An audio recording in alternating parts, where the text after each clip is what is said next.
I like to think for myself. You all know that by now. I don't like to take what everybody else is saying and just go along with the same narrative. How often have you seen me swim against the tide? I don't care what other people say. So allow me to open up the show with a tweet from Buck Sexton.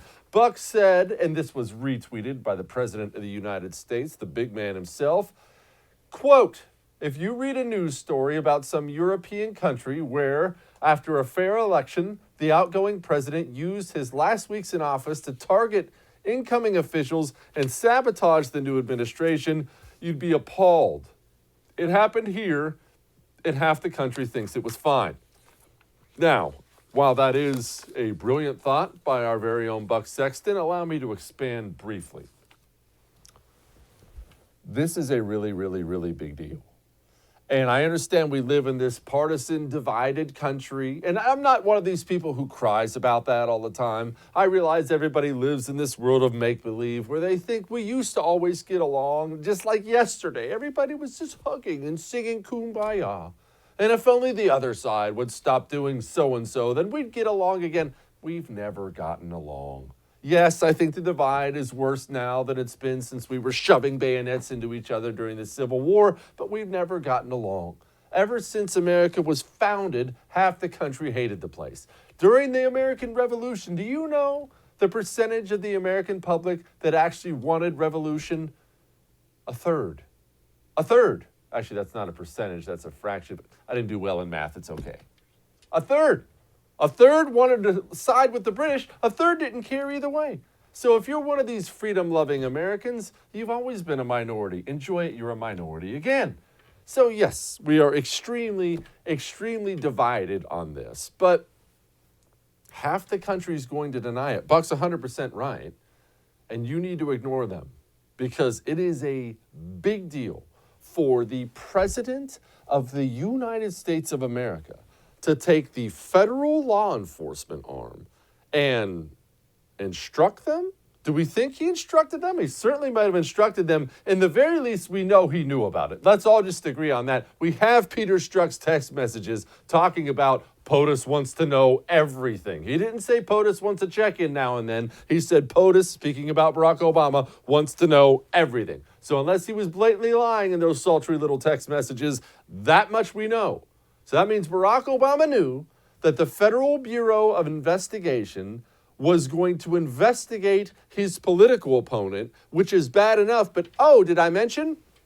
The Federal Bureau of Investigation, the federal law enforcement arm, investigated the political opponent of the president using bad information they got from Hillary Clinton's campaign?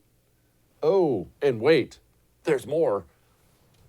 They knew it was bad information, and they lied just so they could do the spying they wanted to do. You know, Donald Trump is out there talking about this being worse than Watergate. That's not blowing it out of proportion. If the President of the United States of America used the federal law enforcement arm to spy on his political opponent, that is by a mile the biggest political scandal in the history of the United States of America. And I don't care that Buck is correct and half the country doesn't care. That's a big deal. And I'm under no illusions because I'm king cynic that anything significant is going to happen to anybody. Maybe some bad pub. You get the media to begrudgingly, well, okay, maybe he wasn't a god, just a demigod. That's about all will happen. But that's prison time, man. It should be.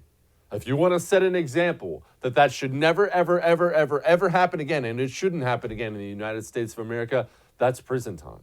And I want you to close your eyes for a second and imagine something. All right, just close your eyes and imagine. Well, wait, I don't want you to have to stop looking at me. I know what a privilege that is. So just think about this. What if Donald Trump walked into the FBI director's office and said, hey, look, Ray, here's what I need.